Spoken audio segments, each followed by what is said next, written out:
my dad had died. My mother was a widow. She was probably 82 at the time. And I remember saying to Mom, I have this recollection of Dad attempting to strangle you to death. And she was in shock. And she said, there's no way you could remember that.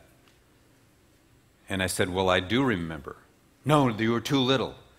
We think that I was probably about 14 to 16 months old. I just corresponded with my sister. I have one sister, no brothers. And we think it would have been right about when I was 14 to 18 months old and I said to Mom, he had you up against the refrigerator. He had his hands around your neck. You were turning red. And I could tell this, it was vivid. I can see it even now. You couldn't breathe. I could tell that this was something that was not right. I went toward Dad. He kind of knocked me down. The scene ends. And then a few minutes later, apparently you're out on the retainer wall. We had these cascading concrete bricks and with all kinds of flowers, different things. But you were sitting on this and you were crying, and I had never seen you cry. And the neighbor lady through the window saying, Jay, are you okay? And the scene ends. I said, did that happen? And she said, you can't remember that. I said, I do remember it. Did it happen that way? She said, it happened that way. Well, then I do remember, Mom. It happened. And that kind of experience wounds you. It is something that's deep in your soul. And I never surfaced that information, and I'll explain why, obviously until after Mom and Dad were no longer around, because the exciting things that happened, there's no point in shaming people on situations. But that's a very deep thing for a little one to go through. That's why I have a special place in my heart for little kids who get exposure to different things like that, because I can kind of feel what they feel. And children are aware. We have a 19-month-old grandson, and he is smart, and he is aware, and they're collecting information, but they can't speak in complete sentences, and he can't tie his shoes, but he is aware. It's amazing to see this little human being, and I can identify. I was right about that. I can see Jackson, my little grandson, would have taken that in. And so these experiences wound us, and some of you here have had experiences that have wounded you, that have left holes in your heart. Fast forward a little bit, I was 11, 12, my sister's 5 years older than me, and I saw Mom and my sister talking, and they were in a hushed kind of conversation, and so it got my attention. Otherwise, I wouldn't have paid attention, but I could tell, and so you always catch that, you know. And I said, what are you talking about? And they both looked at me, you know, like I discovered something. They went cold-faced, and then Mom said, well, your dad is committing adultery with another woman. And the word defilement captures what I felt at that moment. So it just something like died in me. I just remember just something defiled me. That kind of experience, again, is another wound. And of course, that manifested itself in throwing temper tantrums and things that I would do, not at necessarily 11, but even earlier with those experiences. I can remember just throwing myself down on the floor and temper tantrums and anger. And I can remember right about that time, maybe 11-ish or whatever, I got a butcher knife and I told Mom I'm going to kill Dad.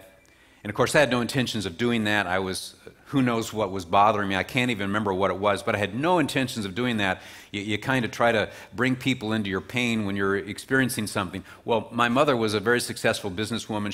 She taught acrobatics, tap dancing, ballet. She had the recitals. Very gifted woman, funny, entertaining, and she's just, you know, cool, calm, collected. But when I picked up that butcher knife and said what I was going to do, she freaked out. I'd never seen my mother freak out. And of course, she should have freaked out. But I knew I wasn't intending to do anything. But she didn't know that.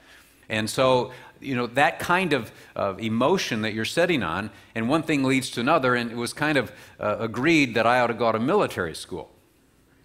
And people say, was it by mutual agreement? I said, yeah, both Mom and Dad agreed that I ought to go, you know.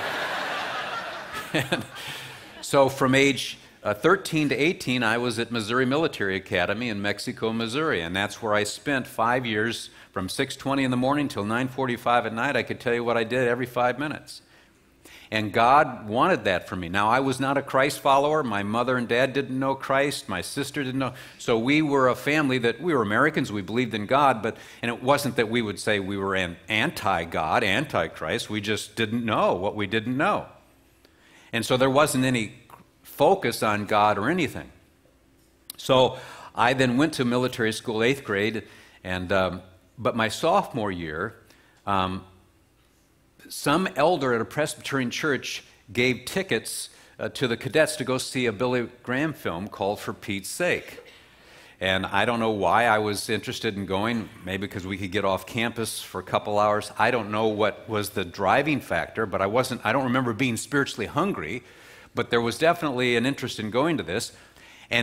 And when I was at this movie, it was about a father and a mother, had this young son, but the mother had a brain hemorrhage and died at the counter of the grocery store. She dies. And so this Pete, who had his own gas station and so on and so forth, goes into depression, and he's despondent, and he's ignoring his son. And one of his good buddies, an African-American worker, spoke into him about God loving him and that there's a deeper purpose here and that Christ, and explains all of this. And then Billy Graham comes out, and they have the whole auditorium, and I'm hearing that God loves me, that God is Abba, that He's our Father, our Heavenly Father. And years later, when I learned a little bit about Abba, some say it's the Aramaic, and that it means that the father would stand over the crib and say Abba, Abba, Abba. The intimacy that we can have with God, that He is our Abba, that He loves us. And as I was listening to this message that God loved me, that He was my Father, this just exploded in my soul. And that I was a sinner, though, that I had hurt Abba's heart. And I didn't argue with that. I was at a military school. I kind of knew my issues, I wasn't one who resisted the idea that I was sinful. I mean, I knew that. And so when it talks about the fact that I have a sin problem, I didn't argue against it. That didn't bother me. I mean, yeah. And that Christ, though, died for that sin, that He is what we call this substitutionary atonement, and that He died in my place. He went the electric chair, so to speak, for what I did wrong. And I got it. In my naivety, there was enough. And so then this invitation was given, and this Liberty Theater was the name of it. And I always find that name so precious to me because that's where I was liberated. That's where I found freedom. Liberty Theater, Mexico, Missouri. And this invitation was given to come forward. And I was kind of always a leader, and there were these cadets in the row with me. And when the invitation was given, they asked everybody to stand up, and anybody wanted to come forward. So I said, let's go. Well, they thought I meant out of the theater. And I'm crying, and I start to go down, and one of the cadets, I can still remember it in a high whisper saying, where are you going, Eggerich? And I kind of just, I'm going to, and he said, you fool. I remember thinking years later about that, because I can remember even before this episode sitting out, we taught swimming, so we had a swimming pool in our home and, on the diving board and looking out in the sky and thinking, if we're here by randomness, if there is this, it's just all by accident. I was smart enough at that point to understand the implication of that. And the despair that came over me with the realization that this is an empty universe without purpose and meaning in its deepest and ultimate sense. That I'm here by accident, and that there is no ultimate meaning. And that when I look out into the sky, there is just nothing, there is no meaning. Years ago there was a singer, Peggy Lee, and there was a song she sang, is that all there is? Is that all there is? Break out the booze and keep dancing. Some philosophers who understand the implication of their philosophical worldview basically put it this way: life is too bad to be true. But we go on living. Francis Schaeffer's and others used to challenge people, the implication of what you're saying, you ought to kill yourself. What's the point of it? Just commit suicide. And I do remember the story that he challenged people on that line philosophically, and one person went out and did. But I can feel that because I can remember sitting there thinking, if there is this what it is? Is this what I got to go through? Is this what life is all about? Is this, I mean, talk about, and the despair that would come over me at moments, it's chilling. And some of you process it that way. You understand what I'm saying. You can think it through. Many people who commit suicide understand the implication of things.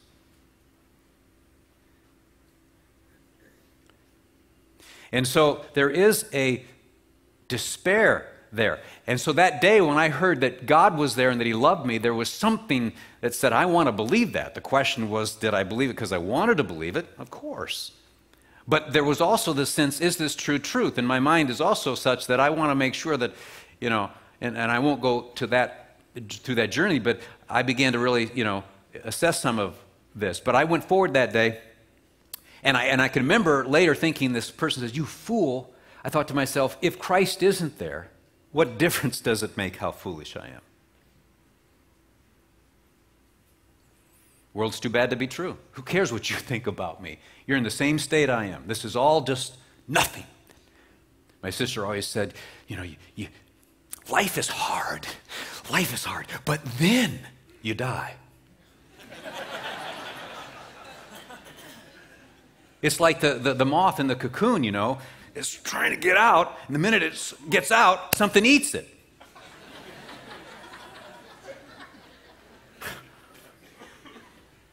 But we need to stop and pause and really ask. I mean, we are thinking people in this culture. The intellectual elites are challenging us on this point all the time. We no longer live in the same culture that was around. And you know that, especially here in Portland. So let's just be honest about this. And so, you know, does it make any difference what you believe? Okay, if that's the case, then, you know, is there any true truth? And if there's no true truth, I mean, then what is this? Are we going to make God into our own image kind of a thing? I mean, and how do you know that's true? If, though, the implication of some of this hardcore secularism, which I was processing, is, then it's empty. So when I heard this, that God loved me, something happened. I went forward and I was crying in that statement, you fool. And then I thought years later, too, if Christ is there, and this is true truth, what difference does it make how foolish I am? Doesn't really make any difference if you think I'm a fool for this. Because I know my woundedness and I know my pain. And that day when I asked Jesus Christ to come into my life, something happened to me. Something happened to me. And I was planning on going to West Point. That was my aspiration, whether I would have been permitted or not. But I met with my congressman. I met with the president of the military school who can make recommendations. And so I was kind of focused in on this. And then I come to Christ at sophomore year. And I'm thinking, whoa. And then I found out Billy Graham went to Wheaton College. And I thought Billy and I were the only two that kind of knew what was happening. I did. I remember thinking. And I remember hearing about Moody Bible Institute, and he went to Wheaton, and somebody said about Moody, so I applied to Moody, and they asked different questions, and I remember saying, I believe that all religions are basically true. Well, of course, Moody didn't accept me into their, but I didn't know the difference between the word religion and denomination. Historically, a lot of times the word religion is used for denomination, different religions within the context of the Christian. But some people say, well, why did Wheaton accept you? That's a good question. But I don't think I had the same set of questions. But I did bawl through my interview. Wheaton was going through a period of cynicism. They had all these intellectuals come, and they'd gotten top heavy, and there was a cynicism that set in. And so then in my interview, I'm bawling like a baby. And so there was this one person who had interviewed said this was so refreshing, and so it was it was different. I thought I'd died and gone to heaven when I'd gone to Wheaton, and that's when I remember Gordon Fee, this Bible teacher, saying, "He's our Abba," and then he talked about that Aramaic, and I'm thinking, whoa, and then does God really love me? Does He really care about me? And the reason for that is because, see, we have these wounds. We have these deep wounds, the defilement, and how do you deal with that? And do you go through your whole life kind of with this undercurrent of anger and bitterness? I can remember talking to one of the chaplains, and he said, you can confront your dad, you can hurt your dad, but you won't change your dad. Let it go.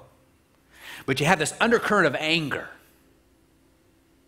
I can remember the anger at military school, and I scraped my shoe, spit-shine shoe, and I went, ow, and we were going from class to class, and and then suddenly this hand came on my shoulder, and I turned around as Commandant. He says, calm down, Mr. Eggerich, calm down. It's just your shoe. It's okay. And I remember at military school, you get your head really closely cut anyway, the haircut, but barber cut it even closer than he was supposed to. And I remember coming back to my room, mad. I can't believe what he did. And my roommate, I had these two guys with me. They were neat guys. I mean, it was just a great thing. And I remember him saying to me, one of my roommates, calm down. It's going to grow back. You have those moments where you think, yeah, why am I freaking out by this? What is going on? What's wrong with me? So you got this undercurrent of anger. And then we kind of deny, we live in this denial. It kind of reminds me of the guy who said to his buddy, oh man, I made a huge Freudian slip last night when I was having dinner with my mother. I said, really? What'd you do? Well, we were seated at the table and I meant to say, Mother, please pass the butter. Well, what was the Freudian slip? What did you say? Well, I said, you witch, you've ruined my life.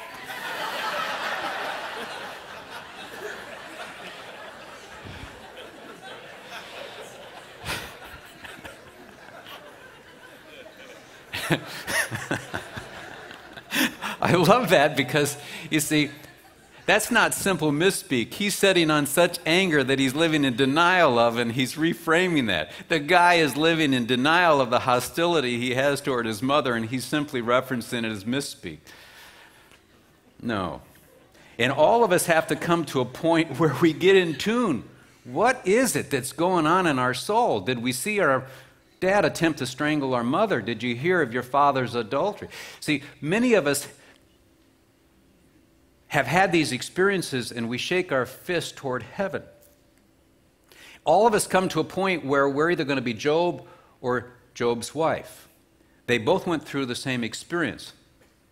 But she says to him, curse God and die, which is what she wanted to do and which she had done in part. See, few of us today in this culture have the privilege of having a father like Phil or a brother like John Mark, or to see the father-son relationship.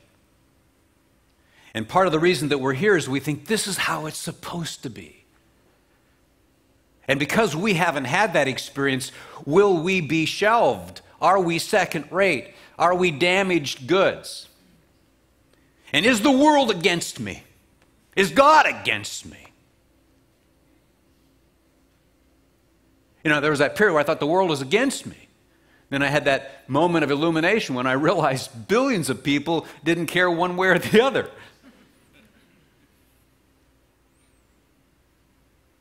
Where's your experience? So here we have these wounds, and the question is, how do we deal with this? And that day when I asked Jesus Christ into my life, something began to be healed, but it wasn't a complete healing. And I will tell you, these things are deep. A story comes back. My sister had a good friend. They were best of friends during, grade school, high school. And this is like 10 years beyond this. And suddenly this girlfriend of my sister's calls me out of the blue. I haven't talked to her in 10 years. She identifies immediately, oh, hi, And then her first question to me, is it wrong to love a man? I've not talked to her in 10 years. And her first question to me just, bam, is it wrong to love a man? And I'm kind of thinking, whoa. Well, I said, obviously there's something else to this question because you don't just, So I said, why are you asking me this question? There's more to this. Because at face value, the answer to that is no, but that's not, there's something else you're asking. I said, so why are you asking this? She said, well, he's married. And then I had that moment where the Lord in his kindness gave me an insight. I said, does he have children? She said, yes. I said, go ask each of the children.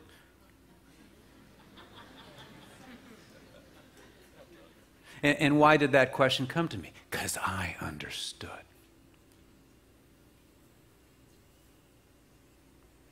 You can argue all day long about family structures. You can argue all day long about soulmates. You can do it. But it takes a mommy and a daddy to produce a child, and within the heart of every child by nature, which will not be changed, I have a mommy and I have a daddy. Who are you? Where are you? And I will tell you this, it was meant for you to be together.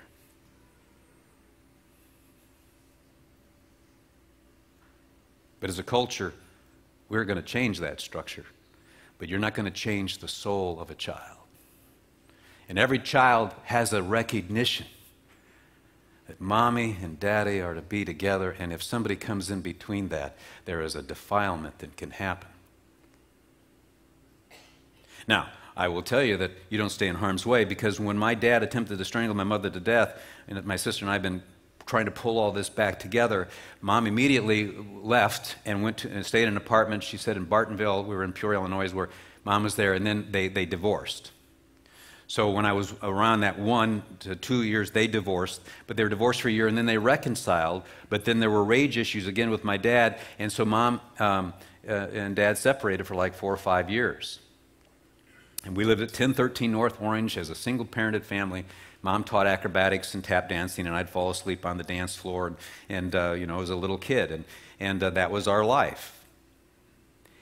But what was interesting is that when I came to Christ, things began to happen, and Mom began to watch me. So I was a freshman at Wheaton, and she sees things going on, and so she joins this Bible study, and one thing leads to another, and she hears that God loves her, that Christ died for her, and now she's beginning to understand what had happened to me, and she prays to receive Christ, and she comes to me afterwards, and she opens up the Bible, and she's 53, and tears are rolling down her cheeks. She said, all my life it was right here, and no one ever told me about it. Having a personal relationship with God, that God would forgive her. And she changed. It was just amazing. And she's got a good mind. She started memorizing Scripture. She memorized Romans, and she'd get up in front of this Bible class, and just, you know, she just was an interesting person. Funny. But she was burdened for my sister, so then she leads my sister to Christ. And then my brother-in-law is a professor, and he comes to Christ, and then my dad comes to Christ. This all happened my freshman year at Wheaton. My whole family receives Jesus Christ, and my mother was instrumental in my dad coming to Christ, because my mother did not reduce my dad to a one-sentence descriptor. He's a no-good bum. She never did that. And I appreciate that about my mom. In fact, I was the one that was upset with him, and she said, but he doesn't know how to be a daddy because he didn't have a daddy. During the flu epidemic in South Dakota and across this country in 1918, the flu epidemic hit this country, and hundreds of thousands of people died. My grandfather died. My dad was 3 months old when his dad died of the flu. So Mom always said he didn't have a daddy, he didn't know how to be a daddy. He never came to a game, he never did anything. He worked nights, and he wasn't an ill-willed man. He was an insecure man at certain moments when he perceived certain things coming at him, and he didn't know how to deal with that. But what's interesting is that my mother never allowed me to, you know, she never badmouthed my dad. She was an amazing woman. She was not a milquetoast. She was a strong, dynamic woman. And I am very grateful for that. But because of that, and this is what's so powerful about it, she wouldn't have put it in this way, but we have to make sure that we understand the difference between a Judas and a Peter. And what do I mean by that? We know in the Scripture that Judas betrayed Jesus, the Judas betrayal. But there was a moment when Peter denied Jesus. And during the Last Supper, we know the story, most of us, where Jesus said, one of you will betray me. As they don't know who it is. He lets all of them. That's why at communion, we're to examine our hearts. And Paul takes that teaching in the Corinthians passage because that's exactly what Jesus intended the disciples to examine their hearts. Are they potentially a betrayer? Are they really, truly faithful? So we're to examine ourselves and to ask the same question they asked that night. But then subsequent, without hours, Peter's denied knowing him. And there's this moment where I believe that Peter does not know that he's not the betrayer. And when Jesus and he make eye contact, Jesus and he look at each other, and Peter goes out and it says he weeps bitterly. He wept bitterly. How would you feel if suddenly you thought maybe you were the one? In some ways. Even though he knew, Judah, they were confused. This is all kind of, but nonetheless, They both denied Jesus Christ, but the deal is this. There's a difference between the spirit of a Peter and the spirit of a Judas. And my mother never concluded that my father had the spirit of a Judas, so she wouldn't have described it that way. She saw my dad's goodwill. She knew that Dad would die for us, for instance. And here's the deal. When my dad opened up his life to Jesus Christ, he broke and blubbered like a baby. And isn't it sad that we would view my dad as a Judas when Jesus Christ sees him as a Peter? The indwelling Christ came to him and took up residence within him because he saw him as a Judas? No, he understood my dad. See, many of us are bitter toward our parents or our fathers and so on and so forth. And I had this image once where this father and son are on this cliff looking out over the beautiful ocean. And they're having a great day when suddenly the dad pushes him off the cliff. And the son falls 30 feet onto rocks and is unconscious. And when he comes to in the hospital, he can't believe it. His dad pushed him off the cliff, and he no longer has, his dad is no longer around. I can't believe that my dad would damage me like this, push me off, try to kill me, wounded me in such a way. Years go by, this man's bitter toward his dad. And he's telling this story that his dad pushed him off a cliff, and the guy he's telling says, when did that happen? He tells him, you know, I was a reporter, and we were in a helicopter, and we've got that scene on video. We were over that cliff when that happened. You want to see it? Yeah. And what happens is that in the shadows about 30 yards away is his grandfather standing in the woods with a gun, a rifle, and puts a bullet in the back of his dad, who then falls forward and knocks his son off the cliff. And the imagery that came to me is that our fathers are wounded. And their woundedness has now wounded us. And we're bitter toward them, but we've got to remember that somebody wounded them. And part of empathy is the key to forgiveness. And we come to a point where we realize they are not the enemy, they're the victim of the enemy. And you let go of it because you suddenly realize that the deepest recesses of their heart, they too were once boys.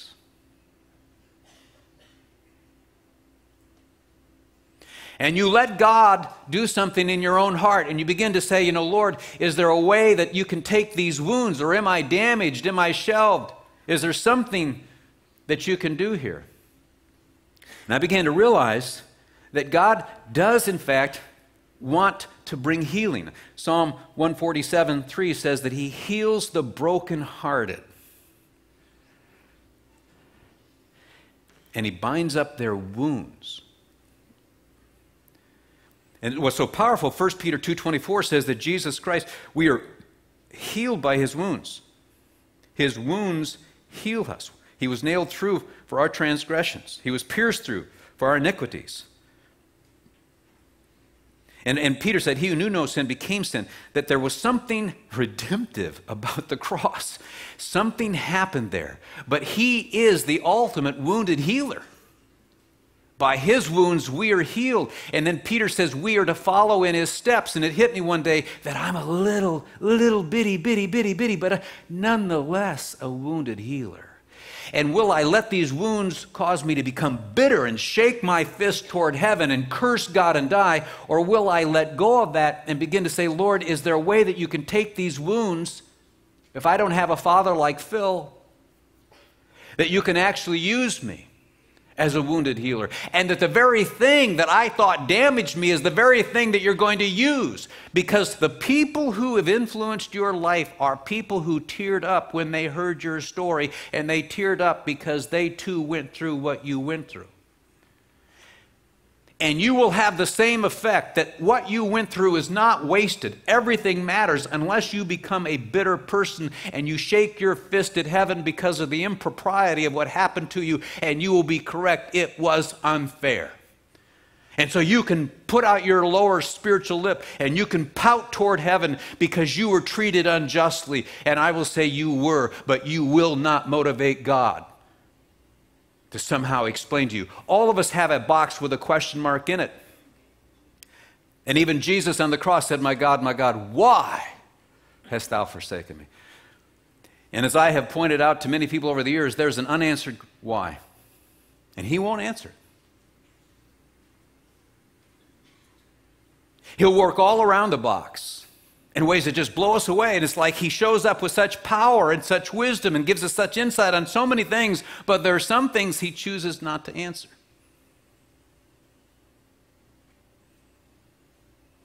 There's so much mystery, but ultimately we have to trust his sovereignty in that. You have unjust treatment in your past. That does not mean that you are damaged good. You can now become a wounded healer. I think of the medical doctor who had to amputate both legs of a soldier. And when the soldier awakened, the medical doctor was there, and as the man now realizes both legs are amputated, he curses and screams at the doctor for what he did. And the doctor just absorbs it and then says, "Son, I understand." And the guy is insulted by that. "You don't understand. Audacity that you say that to me." And the doctor said, "Son, I want you to see something." And he raises both of his legs, and he has artificial limbs. To be a wounded healer is a great privilege. But it's going to cost you something. It's going to cost you coming to a point where you let go of your resentments and allowing God to use you in the lives of other people when the people who were supposed to be used in your life earlier on weren't. I remember Wheaton, a professor. I could tell he was a new professor, and the whole issue of student popularity, and he wasn't quite as popular. And I was meeting with him because I was hoping he'd speak into my life. And somehow this conversation wasn't going where I was wanting. He wasn't asking me questions about my dreams as a 19-year-old, 20-year-old. And the Lord spoke to me, "You encourage him." I said, "Lord, that's not the way it's supposed to be. He's supposed to be speaking. You encourage him." "But Lord, I got some needs. Isn't anybody ever going to speak into my life?" "You encourage him." So I did. And he never said, "Hey, that's great. Talk to me more about what you're..." No. And I got out of the car and I'm thinking, why does this keep happening to me?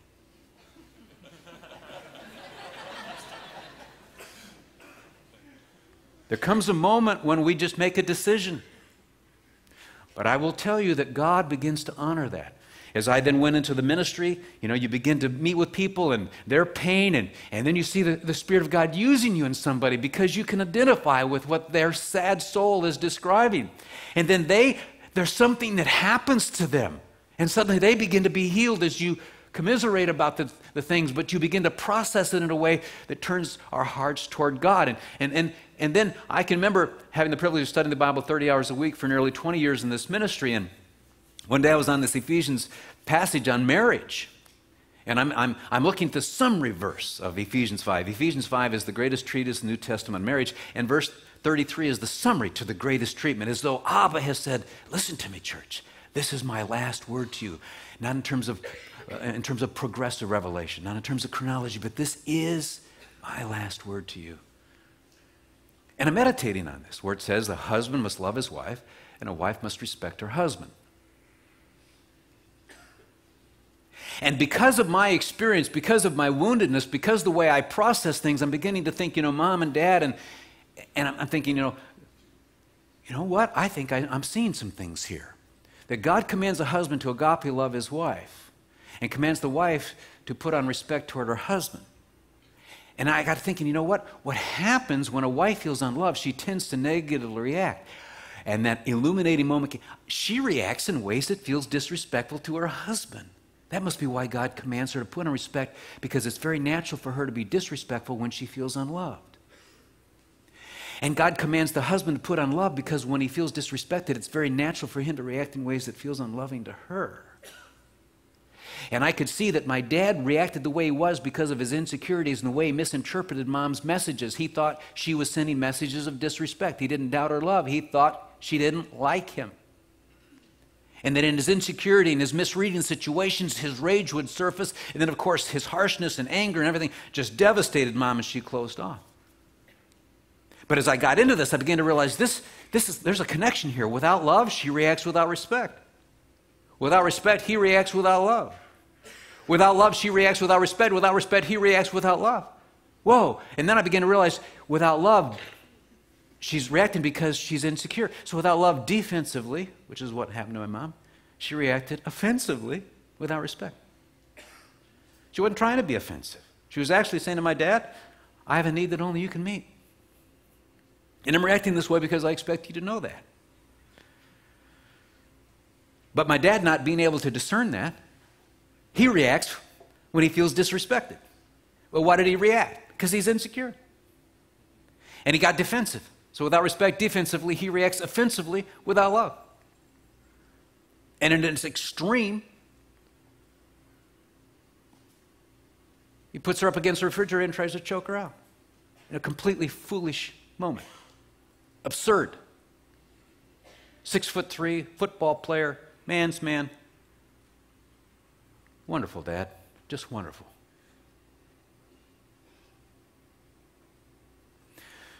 They were on what I call the crazy cycle. And as I got into this thing, I began to realize that that's true for all of us. But I saw something there because of my own woundedness. Then I began to realize, Sarah and I, that I started pulling things back. When we were first married, we went home to Peoria to see my mom and dad, and I was wearing contacts at the time, and so, but I forgot my contact lens case, and so I improvised. I got 2 little juice glasses, and I filled them with water, and I put both contacts in the little juice glasses and put the juice glasses on the back of the toilet. And so then in the morning I got up, and I came in and put the one in, and I put it in, and then I poured the water, and there was no contact. So I said to Sarah, Sarah, did you do anything with that juice glass on the back of the toilet? She said, no, I got up in the middle of the night and took a pill and I used that juice glass. She drank my contact. And then my dad made a suggestion as to how we could get it back. Thanks, Dad. Appreciate the information. I went to her, I said, I can't believe that you drank out of that juice glass. Well, I can't believe that anybody would put their contact in a juice glass on the back of the toilet. Well, I can't believe that anybody would drink out of a juice glass on the back of a toilet. And in my moment of anger, at a certain point, Sarah's spirit deflated. Have you ever had a conflict with somebody when suddenly the issue doesn't seem to be the issue? And their spirit deflates? It's no longer the issue. It was no longer about the contact. At that point, Sarah was feeling unloved. Fast forward, we were at Christmas, and Sarah's a farm girl from Indiana. She was Miss Congeniality of Boone County. And she made me a jean jacket for Christmas, and it was a special last gift. And so she gives me the last gift, the jean jacket that she's made from scratch, by hand, the whole thing. And I opened it up, I put it on. I said, thank you. She said, you don't like it? I said, I do like it. She said, you don't like it? I said, Sarah, I like this jean jacket. You don't like it? I do like it. Why are you saying I don't like it? Because in our family, if we like something, we go, thank you, thank you, thank you, thank you, thank you, thank you, thank you, thank you, thank you, thank you, thank you, thank you, thank you, thank you, thank you, thank you. We say thank you, thank you, thank you. It's in our family, we say thank you. But at a certain point, my spirit deflated. Why? Because it was at a certain point that it was no longer about the jean jacket. The issue wasn't the issue. It was I'm feeling disrespected. She's calling into question my integrity about my gratefulness. And we got on the crazy cycle before I was able to put full definition of this. And so without love, she reacted without respect. Without respect, he reacts with love. Now, what's interesting is that all of us need love and respect equally. But the University of Washington studied 2,000 couples for 20 years, and they said, we now know the 2 key ingredients for successful marriages, love and respect. Abba Father said that 2,000 years ago. But they also get gender specific. 85% of those who stonewall during marital conflict are men. Just shut down. Why? Because they discovered that men's physiology is such, when they're feeling provoked, if their heartbeats get to 99 beats per minute, they're in warrior mode. So in order for this thing not to get out of control or escalate beyond what's honorable, they withdraw to calm down. And we'll say, you're picking a fight, quit provoking me, which is not what she's trying to do, but it's how the blue mind interprets the world. So he seeks to do the respectful, honorable thing only to be labeled unloving, because no woman would ever walk away at those moments. Women feel very comfortable with what they call the ocean of emotion. But what they also found out is that the vast majority of women who move toward, and this was their words, to criticize and complain. During conflict, she will criticize, complain. But she's actually, and I understand this, she's trying to do the loving thing. She's trying to resolve this. She's trying to reconcile. She's moving toward, if he'll just understand. And what happens, though, she tries to do the loving thing, and she's interpreted as disrespectful, because ongoing criticism is heard by him as contempt for who he is as a human being. And they said that this becomes a feeling in a man as belligerence and contempt, which is the opposite of respect. And when men continually withdraw and stonewall, it's described as an act of hostility, the opposite of love. Very gender specific. We do a lot of research. We've surveyed 25,000 people so far. We've asked 7,000 people this question. When you're in a conflict with your spouse or significant other, do you feel unloved at that moment or disrespected? 83% of the men say they feel disrespected. 72% of the women say they feel unloved. That's as different as night is from day. You start at zero and go out. The statistical significance of this is mind-boggling. We've reviewed the predictability, the reliability of that question. It's off the chart. We all need love and respect equally. Do we all need love and respect equally? Yes. But the felt need during conflict is different. But what happens during those moments, it's so easy to dismiss the other person because the thing that deflates them doesn't bother us. You see, what bothers the male is viewed, see, women say, this respect thing, you got to be out of your mind. You know, I'm not going to show him respect because I don't feel it and be hypocritical, and I'm not going to be hypocritical. He hasn't earned the respect. He doesn't deserve the respect. He's not superior to me. I'm not inferior to him. I really think this is your attempt to return to patriarchy so that we'll fear male dominance. I'm not going to be treated like a doormat and walk on eggshells. I'm certainly not going to feed his narcissism, his ego. I'm not going to lose a sense of myself or identity or subject myself to emotional abuse. But other than these things, I'm really open to hearing what you have to say about this. How many of you have sons? That's going to be the attitude of your sweet daughter-in-law toward your precious baby boy. And she's not mean-spirited. You're not mean-spirited. Women are loving. See, God commands the husband to agape love only in the domestic portions. He does not command the wife to agape love. And remember praying, Lord, why have you not commanded women to agape love? Because I put it within the nature of a woman to nurture.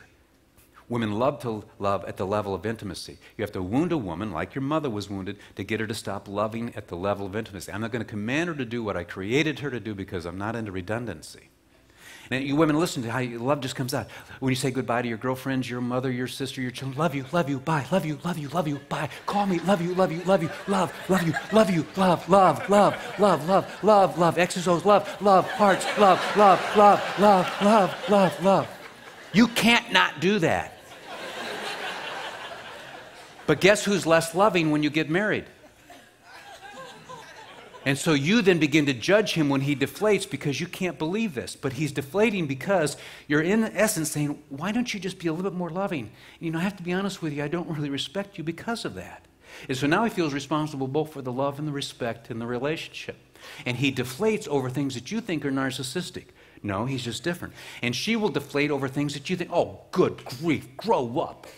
See if I ever get you a diet book again.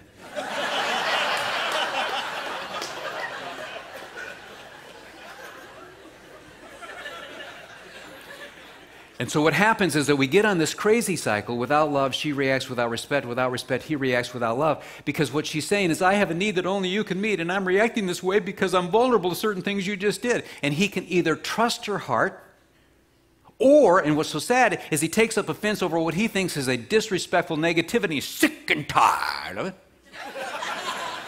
Or you can begin to decode that she's a good-willed woman who isn't trying to be disrespectful, but is crying out for your love because she has a vulnerability in areas that you don't even process in the same way. So you can either be dismissive of her as immature, or you can trust her heart that she's made female. And Jesus said, have you not read who made them from the beginning, made them male and female, Matthew 19. Or when a husband feels disrespected, he'll shut down and withdraw. And you can dismiss him as egotistical because he's shutting down over issues that you would never shut down over. You buy him the third marriage book to read this year, and he says, I'm not going to read it anymore. If he bought you a third marriage book, you'd be excited about this, that we're connecting, we're soulmates. You brag about it. He's done. Why? Because he hears a message through his blue hearing aids that he thinks you're sending through your pink megaphone, and that is, I don't accept you, I don't approve of you, and I don't respect who you are unless you change right now, Buster, and become more loving like me. And if you did, we'd be happy. And we can dismiss him as ridiculous for interpreting that way, or we can trust that he said, I have a need that only you can meet. And I'm reacting this way because I'm vulnerable to you at the level of intimacy. And see, and that's where my mom and dad got derailed. And I've made it my mission to try to serve people like my mom and dad, to say, you don't need to be on the crazy cycle. And why is it that this has now become the life message? Because there was a moment when I made a decision that I said to the Lord, and I didn't anticipate serving marriages. I mean, we even talked, Sarah and I, but one time I was asked to go do a marriage retreat. I said, I don't want to do anything on marriage, because it just reminded. But when this revelation came, when the illumination came, when I began to realize I could answer some things that would serve people. See, I cried myself to sleep a lot as a little boy. And I thought, if I have a chance to prevent the little ones from crying themselves to sleep by serving. But here's the broader message in the message. My woundedness has been used by God to serve other people because I chose not to be bitter or to shake my fist at the unanswered question. See, we have that box, and all of us are going to have to make a decision. Will I trust God based on what I do know about him in the face of what I don't understand? Or will I choose not to trust him in the face of what I do know about him in the face of what I don't understand? Each of us comes to a point where we got to make a decision to let go of the fact that he's not going to answer why that injustice came to us, why we suffered, why evil came to us. But evil can come to your external person. You women who have been sexually abused, it can come to you, but it doesn't defile your inner person unless you let it in. And all you have to do is see this as the sufferings of Christ. Evil came to him. I don't know why it happened. It is evil. There is no other way. But if you think that you are damaged goods, you are missing what you now can become is the wounded healer. But he will not answer why he allowed that to happen. And you're going to either have to worship and give him thanks for that in the face of what you don't understand, or you can be Job's wife and say, curse him. And deprive yourself of a future moment when you're meditating on Scripture, when God comes over you and said, here's a piece of the puzzle that will now enable you to sit next to someone who's had their legs amputated and pull up your legs and your pant legs, so to speak, and say to them, I understand, and watch what happens inside their soul. And when you leave their presence, you will be so elated at the fact that God is using you to touch other people's lives who are changing forever because of you, the wounded healer. But you won't be a wounded healer unless you allow God to heal that wound. And part of it is letting go of your demand to know why it happened in the first place. Have you done that?